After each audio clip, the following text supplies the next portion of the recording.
আয়াত ৯-২ وَقِيلَ لَهُمْ أَيْنَ مَا كُنتُمْ تَعْبُدُونَ অনুবাদ, তাদেরকে বলা হবে, তারা কোথায় তোমরা যাদের ইবাদত করতে? আয়াত ৯-৩ মিন দুনিল্লাহি হাল ইয়ানসুরুনাকুম আও ইয়ানতাসিরুন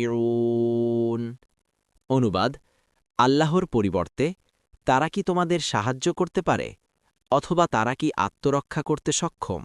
আয়াত ৯৪ ফাকুবকিবু ফিহা হুম ওয়াল গাউন অতপর তাদেরকে এবং পথভ্রষ্টকারীদেরকে জাহান্নামে নিক্ষেপ করা হবে অধোমুখী করে। ১ অনুবাদ তাফসির ১ নং ফুটনোটের বিবরণ মূলে কুবকিবু শব্দ ব্যবহার করা হয়েছে। এর মধ্যে দুটি অর্থ নিহিত। ১ একজনের ওপর অন্যজনকে ধাক্কা দিয়ে অধোমুখী করে ফেলে দেয়া হবে। ২ তারা জাহান্নামের গর্তের তলদেশ পর্যন্ত গড়িয়ে যেতে থাকবে। দেখুন কুরতুবী।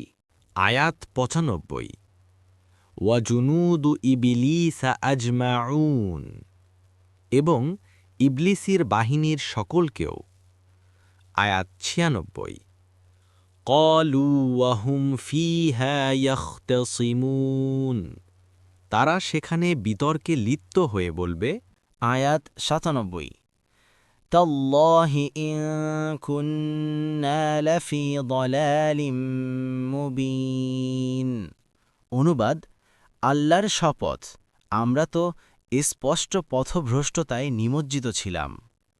আয়াত ৯৮ ইয নুসাউয়িকুম বিরব্বিল আলামিন যখন আমরা তোমাদেরকে সৃষ্টিকুলের রবের সমকক্ষ গণ্য করতাম।